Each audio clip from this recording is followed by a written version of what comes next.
നമ്മുടെ ഓഡിയോ ലോഞ്ചിന്റെ സമയത്ത് ലോകത്തെല്ലാരും മനസ്സിലാക്കി കഴിഞ്ഞു നമിത ഷാന്റെ ഭയങ്കര ഫാനാണ്, മരണ ഫാനാണ്. നമിത എന്നെ വിളിച്ചു പറഞ്ഞു. അപ്പോ ഷാൻ എന്ന മ്യൂസിക് ഡയറക്ടറാണോ ഷാൻ എന്ന ഹാൻസം ഹങ്കിനാണോ നമിതയ്ക്ക് കൂടുതൽ ഇഷ്ടം? ഭയങ്കര ഹാപ്പി ആയിരിക്കും അവൻ. അതറിയാം, കാരണം ഞങ്ങള് കഴിഞ്ഞ ദിവസം ഈ പ്രൊമോഷന് വേണ്ടിയിട്ട് തന്നെ വന്നിട്ടുണ്ടായിരുന്നു. അപ്പൊ വിനീതേട്ടൻ വേറെ ഇന്റർവ്യൂസ് അറ്റൻഡ് ചെയ്തുകൊണ്ടിരിക്കുകയായിരുന്നു. അപ്പൊ ഞങ്ങൾ രണ്ടുപേരും സംസാരിച്ചുകൊണ്ടിരിക്കുകയായിരുന്നു.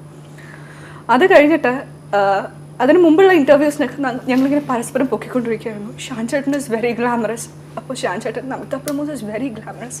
അതൊക്കെ കഴിഞ്ഞിട്ട് കുറച്ച് കഴിഞ്ഞപ്പോൾ പിന്നെ പരിചയപ്പെട്ട് കഴിഞ്ഞപ്പോൾ ഇതൊക്കെ ഞങ്ങൾ വെറുതെ പറയുന്നതല്ലേ, കംപ്ലീറ്റ് പൊളിക്കുമായിരുന്നു. ലൈക്ക് ഷാൻ ചേട്ടനെ കുറിച്ച് പറയുകയാണെങ്കിൽ എനിക്ക് തോന്നുന്നു തട്ടത്തിൻ മറയത്തൊക്കെ ചെയ്യുന്ന സമയത്ത് അതൊരു വില്ലേജ് സ്റ്റോറി അല്ലേ. അപ്പൊ ആ രീതിയിലുള്ള ഇൻസ്ട്രുമെന്റ്സും ആ രീതിയിലുള്ള മ്യൂസിക്കൽ ആയിട്ടുള്ള കാര്യങ്ങളും കറക്റ്റ് ആയിട്ട് യൂസ് ചെയ്തിട്ടുണ്ട്. പക്ഷെ നമ്മുടെ ഈ മൂവി വരുമ്പോൾ അതൊരു അർബൻ ബാക്ക്ഗ്രൗണ്ടിൽ നടക്കുന്ന ഒരു സ്റ്റോറി അല്ലേ. അത്തരത്തിലുള്ള ഡിഫറൻസ് ഒരുപാട് ആ തരത്തിലുള്ള ഇൻസ്ട്രുമെന്റ്സ് ഒക്കെയാണ് യൂസ് ചെയ്തിട്ടില്ല. അപ്പോൾ ജനറേഷൻ വൈസുള്ള ഒരു ഗ്യാപ്പും അല്ലെങ്കിൽ ബാക്ക്ഗ്രൗണ്ട് വൈസുള്ള കുറച്ച് ഗ്യാപ്പും കറക്റ്റായിട്ട് മനസ്സിലാക്കിയിട്ട് ആ ഒരു വേവ് ലെങ്ത് കറക്റ്റായിട്ട് മനസ്സിലാക്കി ചെയ്യുന്ന ഒരാളാണല്ലേ. എല്ലാം അറിഞ്ഞ് ചെയ്യുന്നുണ്ടല്ലേ. അല്ല ഷാൻ ഇപ്പം അൻവർ എൻ്റെ അടുത്ത് സ്ക്രിപ്റ്റ് വന്ന് പറഞ്ഞിട്ട് അൻവറിനോട് ഞാൻ ചോദിച്ചു മ്യൂസിക് ആരെ കൊണ്ട് ചെയ്യിക്കാൻ അൻവറിൻ്റെ മനസ്സിലെന്ന് പറഞ്ഞു. അപ്പോൾ അൻവർ പറഞ്ഞു എനിക്ക് ഷാനിനെ കൊണ്ട് ചെയ്യിച്ചാൽ കൊള്ളാമെന്നുണ്ടെന്ന്. ആ സമയത്ത് തന്നെ എനിക്കൊരു റിലീഫായിരുന്നു. എനിക്ക് പ്രോജക്റ്റ് കമ്മിറ്റ് ചെയ്യാൻ ഒരു ധൈര്യം തോന്നിയ ഫാക്ടേഴ്സിൽ വേറൊരു ഫാക്ടറായിരുന്നു അത്. പാട്ടുകളെക്കാളും കൂടുതൽ ബാക്ക്ഗ്രൗണ്ട് സ്കോർ ഒരു ഡയറക്ടർ വിഷ്വൽ ചെയ്ത് കൺസീവ് ചെയ്യുന്നൊരു സാധനം കയ്യിൽ കിട്ടിക്കഴിഞ്ഞാൽ അതിൻ്റെ ബാക്ക്ഗ്രൗണ്ട് സ്കോർ ഷാൻ എങ്ങനെ ചെയ്യുന്നു എന്നുള്ളത് എനിക്കറിയാം. അപ്പോൾ ഷാൻ എന്താണ് ചെയ്യാൻ സാധ്യതയുള്ളതിനെ പറ്റിയിട്ടും എനിക്കൊരു ധാരണയുണ്ട്. ഞങ്ങൾ ഒരുമിച്ച് ഒരുപാട് വർക്ക് ചെയ്യുന്നതല്ലേ. അപ്പോൾ ഷാൻ്റെ കയ്യിൽ ഈ പടം സേഫ് ആയിരിക്കും എന്നുള്ളൊരു ഒരു കോൺഫിഡൻസ് ഉണ്ടായിരുന്നു. അത് ഭയങ്കര ഇതായിരുന്നു. പിന്നെ ആക്ടേഴ്സിനെ ഭയങ്കരമായിട്ട് സപ്പോർട്ട് ചെയ്യും. നല്ല പെർഫോമൻസ് ഒക്കെ ഉള്ള സമയത്ത് ഒരുപാട് ഓവർ വർക്ക് ചെയ്തിട്ട് ആ പെർഫോമൻസിനെ ചിലപ്പോൾ മ്യൂസിക്കിൻ്റെ മ്യൂസിക് ഭയങ്കരമായിട്ട് ഡോമിനേറ്റ് ചെയ്ത് ചിലപ്പോൾ അതിലങ്ങ് ഡിസോൾവ് ചെയ്ത് ഷാൻ അങ്ങനെ ചെയ്യില്ല. നല്ല പെർഫോമൻസ് ആണെങ്കിൽ അതിനെ സപ്പോർട്ട് ചെയ്ത് മാത്രം പോവുള്ളൂ ബാക്ക്ഗ്രൗണ്ട് സ്കോർ. അപ്പോൾ ആക്ടേഴ്സിൻ്റെ പെർഫോമൻസ് നന്നായിട്ട് എടുത്ത് നിൽക്കും. അപ്പോൾ പിന്നെ ഒരു ഫീലൊക്കെ കമ്മ്യൂണിക്കേറ്റ് ചെയ്യേണ്ട സമയത്തൊക്കെ അത് ശരിക്കും മ്യൂസിക്കിൽ കമ്മ്യൂണിക്കേറ്റ് ചെയ്ത് ചെറിയ എന്തെങ്കിലും പെർഫോമൻസിലുള്ള എറേഴ്സൊക്കെ കവറപ്പ് ചെയ്ത് തരും.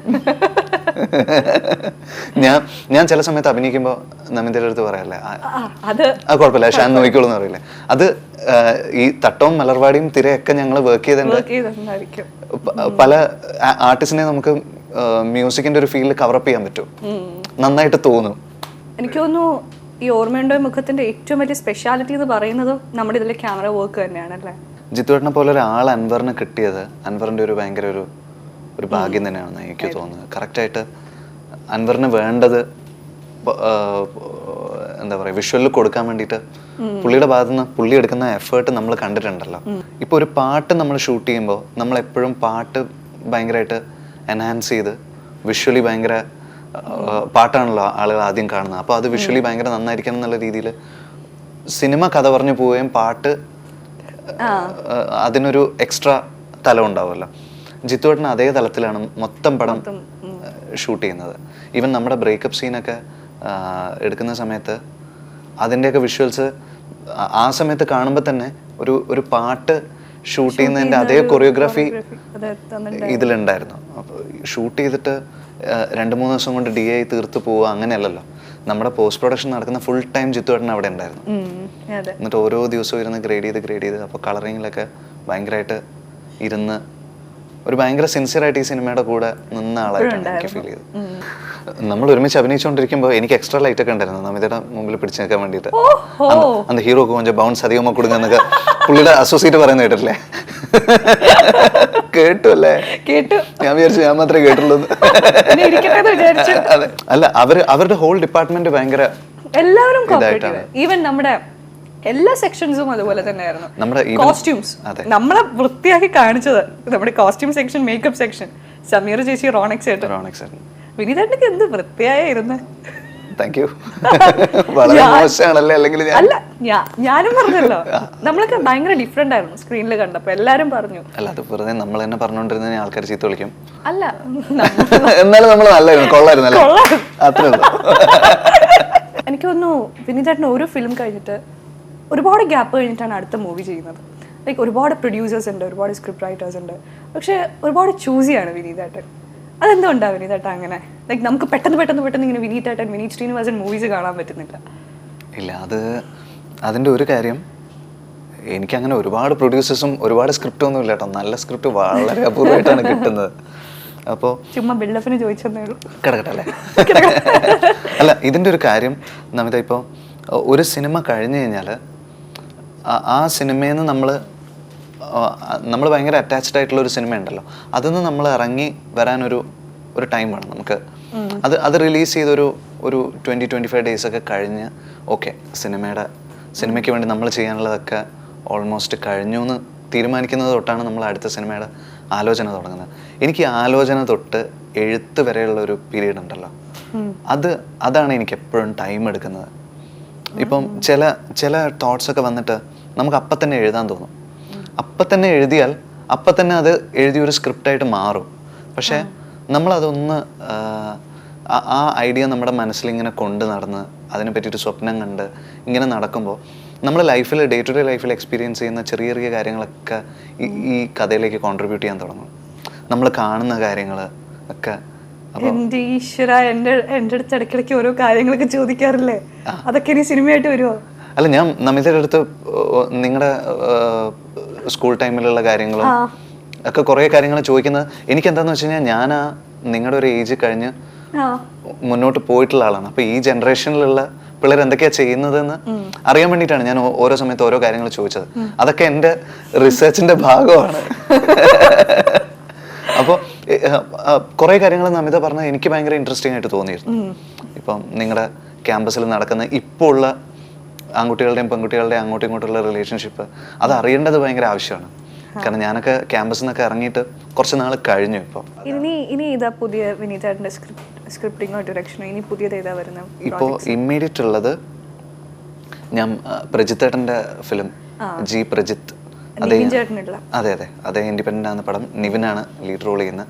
നിവിനുണ്ട്, അജു ഉണ്ട്, ഞങ്ങളുടെ മലർവാടി ഗ്യാങ് കുറച്ച് പേരുണ്ട്, തട്ടത്തുമറത്തിലുള്ള കുറച്ച് പേരുണ്ട്. ഷാൻ റഹ്മാൻ CD വാങ്ങുമല്ലോ അല്ലേ? പിന്നെ ജോമോനാണ് ക്യാമറ. ടോട്ടലി ഞങ്ങളുടെ ഒരു സർക്കിൾ ഓഫ് ഫ്രണ്ട്സിന്റെ ഇടയിൽ നിന്നിട്ടുള്ള പ്രോജക്റ്റാണ്. പ്രൊഡ്യൂസ് ചെയ്യുന്നത് വിനോദേട്ടനാണ്, വിനോദ് ഷോർണൂർ. അതൊരു എന്താ പറയുക, ഇൻഹൗസ് എന്ന് പറയുന്ന പോലെ ആ ഒരു ഫീൽഡിൽ ഞാൻ കാണുന്ന ഒരു സിനിമയാണ്. അതിന്റെ എഴുത്ത് ഓൾമോസ്റ്റ് കഴിഞ്ഞു.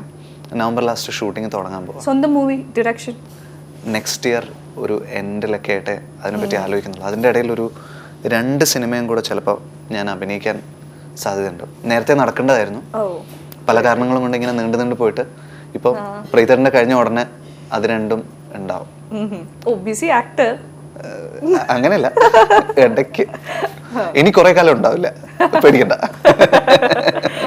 ഇപ്പം സാധാരണ ഒരു ആക്ട്രസിന് ഷൂട്ടിംഗ് കഴിഞ്ഞ് കഴിഞ്ഞാൽ പ്രൊമോഷനൊന്നും വിളിച്ചു കഴിഞ്ഞാൽ അവൈലബിൾ ആവാൻ തന്നെ ബുദ്ധിമുട്ടാണ്. അത്ര തിരക്കിൽ ഓടിക്കൊണ്ടിരിക്കുകയാണ് ആൾക്കാർ. അപ്പം നമിതയും ചൂസി ആയിട്ട് തന്നെയാണോ സിനിമകൾ സെലക്ട് ചെയ്യുന്നത്? അത്യാവശ്യത്തിന് ചൂസ് ചെയ്യായിരുന്നു. കംഫർട്ടബിൾ ആയിട്ടുള്ള ആളുകളുടെ കൂടെ നല്ല മൂവീസിന്റെ ഭാഗമാവാൻ ശ്രമിച്ചിട്ടുണ്ട്. അപ്പോൾ ലൈക്ക് നല്ല ഡയറക്ടേഴ്സ്, നല്ല സ്ക്രിപ്റ്റ്, നല്ല പ്രൊഡക്ഷൻ സെക്ഷൻ, അപ്പോൾ അങ്ങനെയൊക്കെ വന്നിട്ട് അക്കൂട്ടത്തിൽ നല്ല മൂവീസ് മാത്രം സെലക്ട് ചെയ്യാൻ ശ്രമിച്ചിട്ടുണ്ട്. പിന്നെ സ്റ്റഡീസ് ഉണ്ടായിരുന്നു, അക്കാഡമിക്സ് ഉണ്ടായിരുന്നു. ആ സമയത്ത് ഞാൻ 11th പഠിക്കുന്ന സമയത്തിലായിരുന്നു പുതിയ തീരങ്ങളൊക്കെ വന്നത്. അപ്പോൾ 11th 12th എൻ്റെ അക്കാഡമിക്സ്, പിന്നെ ഇപ്പോൾ ഡിഗ്രി ജോയിൻ ചെയ്തു. അപ്പോൾ അതെല്ലാം കൂടെ നോക്കുമ്പോൾ രണ്ടും കൂടെ കോപ്പപ്പ് ചെയ്ത് പോകണമെങ്കിൽ എനിക്ക് ഇങ്ങനെ ചെയ്യാൻ പറ്റുള്ളൂ. അതൊക്കെ കൊണ്ടാണ് അത്ര ബിസി ആയിട്ടില്ല. അതുപോലെ തന്നെ എനിക്ക് തോന്നുന്നു എല്ലാം കൂടെ ഇങ്ങനെ ഒരുമിച്ച് ചെയ്യേണ്ട ആവശ്യമില്ല, അങ്ങനെ ഹ്യൂജായിട്ട് അങ്ങനെ ചെയ്യേണ്ട ആവശ്യമില്ല എന്ന് തോന്നി. ഇങ്ങനെ പോയാൽ മതി എന്ന് തോന്നിയിട്ടില്ല. അതുകൊണ്ട് തന്നെ ആയിരിക്കും. എന്തൊക്കെയാണ് future plans, cinema life? Future plans അങ്ങനെ ഒന്നും പ്ലാൻ ചെയ്യാത്ത ആളാണ് ഞാൻ. വരുന്ന പോലെ വരട്ടെ എന്ന് പറയുന്ന ഒരാളാണ്. എന്നാലും ഫ്യൂച്ചറിലേക്ക് എന്തെങ്കിലുമൊക്കെ ഇപ്പൊ അടുത്ത സിനിമകൾ പ്ലാൻ ചെയ്തത്?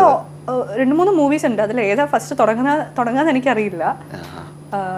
അതല്ലാതെ സ്റ്റഡീസിന്റെ കാര്യമാണെങ്കിൽ ഞാനിപ്പോൾ BA സോഷ്യോളജി ഫസ്റ്റ് ഇയർ ചെയ്തുകൊണ്ടിരിക്കുക. നമ്മൾ രണ്ടുപേരും ഓർമ്മയുണ്ടോ ഈ മുഖം എന്ന് പറഞ്ഞ സിനിമ നമ്മൾ ഒരുമിച്ച് ചെയ്തു. ഒരു നല്ല ടീമിന്റെ കൂടെ നമ്മളൊരു സിനിമ ചെയ്തു. ചെയ്യുമ്പോൾ തന്നെ നമുക്ക് ഈ സിനിമ ഒരു നല്ല പടമായിരിക്കും എന്ന് ആളുകൾ പറയാൻ സാധ്യതയുണ്ടെന്ന് തോന്നിയിരുന്നു. അതേപോലെ തന്നെയാണ് ഇപ്പോൾ റെസ്പോൺസ് വന്നുകൊണ്ടിരിക്കുന്നത്. അപ്പോൾ അതിനെക്കുറിച്ച് നമിതയ്ക്ക് എന്താണ് പറയാനുള്ളത്? എനിക്കും തോന്നുന്നത് അത് തന്നെയാണ്. കാരണം ഒരു നല്ല മൂവിയുടെ ഭാഗമാവാൻ പറ്റി. ഒരു ഫീൽ ഗുഡ് മൂവി, എല്ലാവർക്കും ഇഷ്ടപ്പെടുന്ന, ആര് പോയാലും ഒരിക്കലും കുറ്റം പറയാത്ത ഒരു നല്ല മൂവി കണ്ടു. നമുക്കിപ്പോൾ തിയേറ്ററിൽ നിന്ന് ഇറങ്ങുമ്പോൾ നല്ല മൂവിയായിരുന്നു, ഇഷ്ടപ്പെട്ടു. കണ്ടിറങ്ങുമ്പോൾ നമ്മുടെ മനസ്സിലുണ്ടാവും ഒരു നല്ല മൂവി കണ്ടതിൻ്റെ ഒരു സന്തോഷം. ആ സന്തോഷം നമ്മുടെ മനസ്സിൽ വരുന്ന ഒരു മൂവി, അതിൻ്റെ ഭാഗമാവാൻ പറ്റി, നല്ലൊരു ടീം വർക്കിൻ്റെ ഭാഗമാവാൻ പറ്റി. അതിന് വളരെയധികം സന്തോഷം. അതെ, എനിക്കും അതേ സന്തോഷം ഞാനും പങ്കുവെക്കുന്നു. എന്തായാലും nice working with you. Same here. Thank you so much. Nice chatting with you also.